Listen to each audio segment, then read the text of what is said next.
Hello dear student, welcome to our channel teachers creator. Dear students, ये आपका paper 4 BEd second year students के लिए Kanpur university, जो कि आपका छत्रपति शिवाजी महाराज यूनिवर्सिटी के बच्चों के लिए है। तो ये सब्जेक्ट है आपका एजुकेशनल गाइडेंस एंड काउंसलिंग, ठीक है।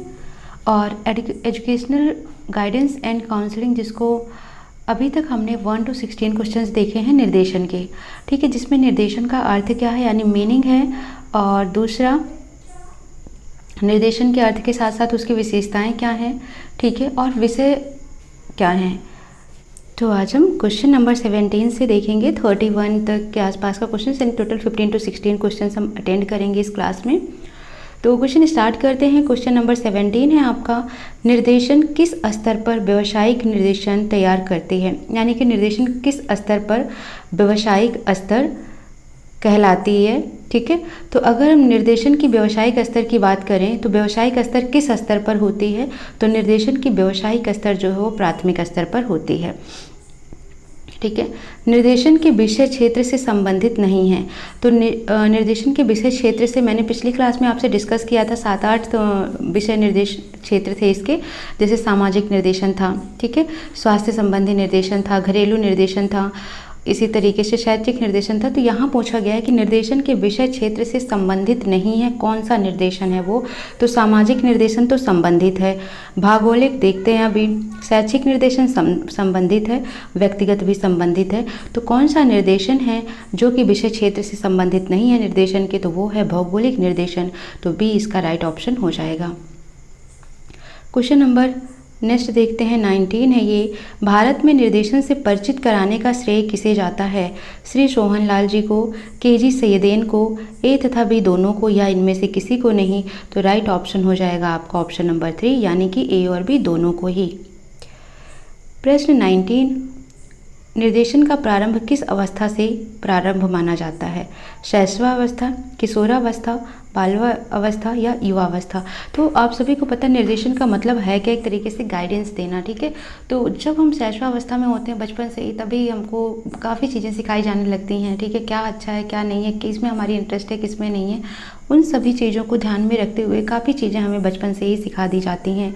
तो इसका मतलब ये हो जाता है कि निर्देशन का प्रारंभ हमारा शैशवावस्था से ही माना जाता है। सो राइट ऑप्शन हो जाएगा शैशवावस्था। क्वेश्चन नंबर 20, सर्वप्रथम निर्देशन किस शाखा से प्रारंभ हुआ था, ठीक है। तो जब भी होगा निर्देशन कहाँ से है या इसका प्रारंभिक स्तर क्या है, तो याद रखना व्यावसायिक शाखा या व्यावसायिक निर्देशन पूछा जाए तो क्या है, ये प्रारंभिक स्तर से है, ठीक है। जैसा कि क्वेश्चन नंबर आज का हमने 17 देखा था पहला क्वेश्चन, तो वो हो जाता है आपका प्रारंभिक स्तर पर व्यावसायिक निर्देशन, ठीक है। तो अगर क्वेश्चन घुमाकर कैसा भी पूछे कि निर्देशन किस शाखा से प्रारंभ हुआ, तो व्यावसायिक शाखा से।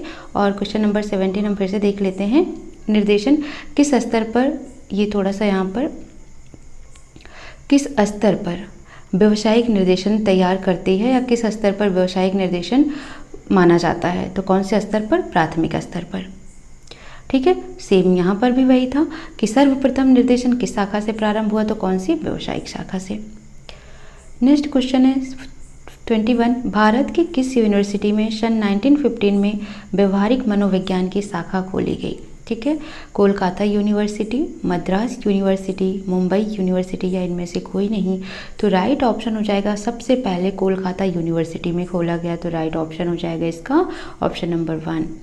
क्वेश्चन नंबर 22 है, अखिल भारतीय निर्देशन कार्यालय भवन की स्थापना किस सन में हुई थी, 1960, 1970, 1975 एंड 1992।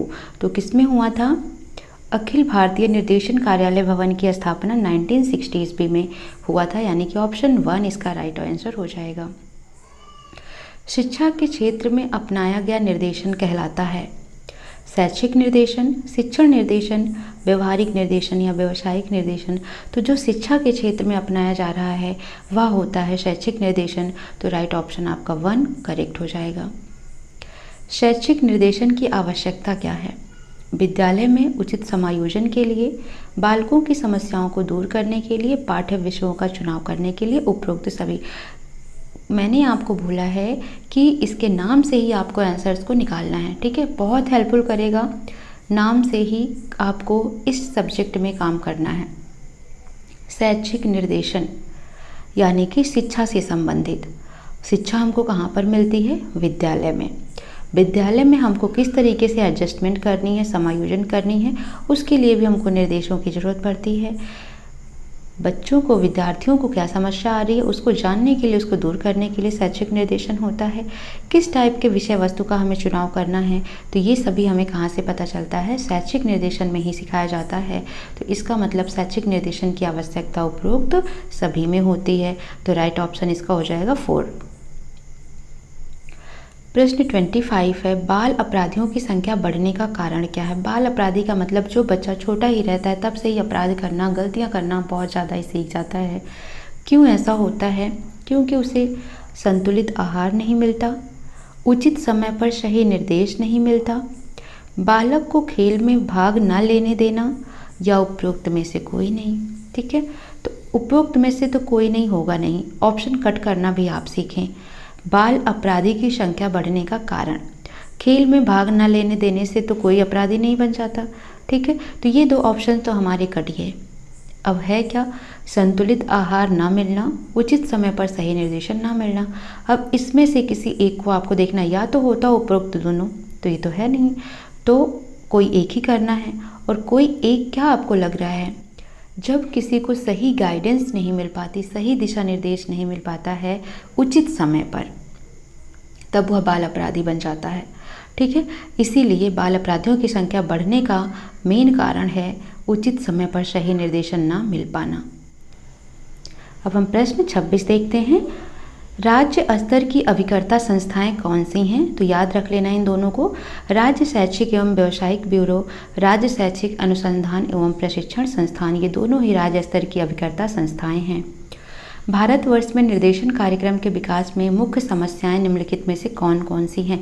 तो ये है कि निर्देशन कार्यक्रम की मुख्य समस्याएं। ठीक है, तो कौन कौन सी वजह हैं जिनकी वजह से मुख्य समस्याएं जहाँ जहाँ पर आती हैं। ठीक है, तो ये पूरा का टॉपिक है, 10-15 इसमें हेडिंग है आपकी। उन हेडिंग्स को आपको लर्न करके जाना है, आपको डिटेल नहीं पढ़ना है। MCQ बेस्ड ऑब्जेक्टिव क्वेश्चन हैं, थ्योरी ही पढ़ के जाना है। पिछले सेशन में मैंने कराया था MCQ बेस्ड फर्स्ट टाइम, तो मैक्सिमम सभी क्वेश्चंस आए थे वहाँ से।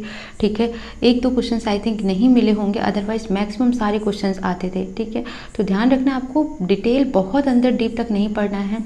मेन हेडिंग अगर आप BEd स्टूडेंट्स पढ़ के जाते हैं तो भी वो सफिशियंट होता है। अप्रशिक्षित शिक्षक, शिक्षकों पर अधिकारी प्रभार, प्रभाकृत टेस्टों का अभाव, उपरोक्त सभी। ठीक है, तो अब यहाँ पर देखो क्या बोला है, भारतवर्ष में निर्देशन कार्यक्रम के विकास में मुख्य समस्या क्या आती हैं? अप्रशिक्षित शिक्षक, यानी जो टीचर्स हैं, जो शिक्षक हैं, वो बहुत ही ज़्यादा ट्रेन नहीं होते हैं। ठीक है, अप्रशिक्षित होते हैं। शिक्षकों पर अधिकार प्रभार, होता क्या है, नॉर्मल जो शिक्षक होते हैं भारत में, उन पर बहुत ज़्यादा ही पढ़ाई के साथ साथ और भी ज़्यादा लोड उन पर डाल दिया जाता है, जिसकी वजह से वो एक रुचि लेकर क्लास में नहीं पढ़ाते हैं, बस एक बोझ ही समझकर उस चीज़ को उतारते हैं। ठीक है, तो शिक्षकों पर अधिकार प्रभार भी जो है ये एक कारण है। प्रभावित टेस्टों का अभाव या प्रभावित टेस्टों का अभाव, यानी कि जो टेस्ट हैं वो बहुत ही ज़्यादा प्रभावशाली नहीं हैं, इफ़ेक्टिव नहीं है। ठीक है, तो ऐसे भी टेस्ट का अभाव होता है। तो इसका मतलब उपरोक्त सभी इसका राइट आंसर हो जाएगा। तो भारत में निर्देशन कार्यक्रम के विकास की मुख्य समस्याएं ये सभी हैं। क्या नहीं है, तो अभी देखो यहाँ पर हमने अभी 3 आपको बता दिया। अप्रशिक्षित शिक्षक, शिक्षकों पर अधिकार प्रभार, प्रभावित टेस्टों का अभाव। ठीक है, ये 3 हो गए। और देखो यहाँ पर विद्यालय में पाठ्यक्रम, एक राष्ट्रभाषा का अभाव, तो ये भी हैं, ये भी मुख्य समस्या हैं। लेकिन यहाँ पूछा गया क्या नहीं है, तो प्रशिक्षित शिक्षक नहीं है, क्योंकि अगर प्रशिक्षित शिक्षक होगा, एक बहुत ही ज़्यादा ट्रेंड टीचर होगा, तो फिर निर्देशन कार्यक्रम के विकास में कोई समस्या नहीं आएगी। तो राइट ऑप्शन क्या हो जाएगा? 3। निम्नलिखित में से किसके लिए शैक्षिक निर्देशन की आवश्यकता बहुत जरूरी है? विद्यालय में उचित समायोजन के लिए, आगामी शिक्षा से संबंधित जानकारी के लिए, पिछड़े बालकों तथा प्रतिभाशाली बालकों की समस्याओं को दूर करने के लिए, नौकरियों के अवसरों को जानने के लिए। इनमें से सभी, मैंने सभी ऑप्शंस डाल दिए हैं क्योंकि सभी इंपॉर्टेंट हैं, तो इनमें से सभी हो जाएगा। तो आप इसको याद कर लो। विद्यालय में उचित समायोजन, ठीक है, कैसे हमको विद्यालय में एडजस्ट होना है, तो इसके लिए कौन सी हमें नेक्स्ट शिक्षा एजुकेशन कौन सी करनी है उसके बारे में संबंधित जानकारी, हमको गाइडेंस काउंसलिंग बहुत ज़रूरी होती है। जो पिछड़े बालक होते हैं, पिछड़े का मतलब ये कास्ट वाली बात नहीं हो रही है यहाँ पर, यानी कि जो थोड़ा सा शैक्षणिक कमज़ोर छात्र होते हैं या फिर जो बहुत ही ज़्यादा अव्वल छात्र होते हैं, इनकी समस्याओं को दूर करने के लिए, नौकरियों के अवसर की जानकारी रखने के लिए, इन सभी के लिए ही गाइडेंस की ज़रूरत पड़ती है। प्रश्न 30 है, अपव्यय एवं अवरोधन को दूर करने के लिए छात्रों को किस चीज़ की आवश्यकता होती है? तो उचित निर्देशन की आवश्यकता होती है। तो आज हमने कवर किया निर्देशन के अभाव में होने वाली समस्याएं, या निर्देशन प्रभावी नहीं हो पा रहा है तो कौन कौन सी समस्याएं हैं, ठीक है, और निर्देशन कौन कौन से हैं, ये सभी टॉपिक से रिलेटेड क्वेश्चंस को आज हमने किया है। अब मिलते हैं नेक्स्ट सेशन में। आप चैनल पर नए हैं तो प्लीज़ सब्सक्राइब कर लीजिए ताकि आपको नेक्स्ट वीडियो की नोटिफिकेशन मिलती रहे। अपने दोस्तों को भी शेयर करें ताकि उनको भी वीडियो मिल सके और वो भी इसका बेनिफिट ले सकें। सो मिलते हैं नेक्स्ट सेशन में। Thank you for watching.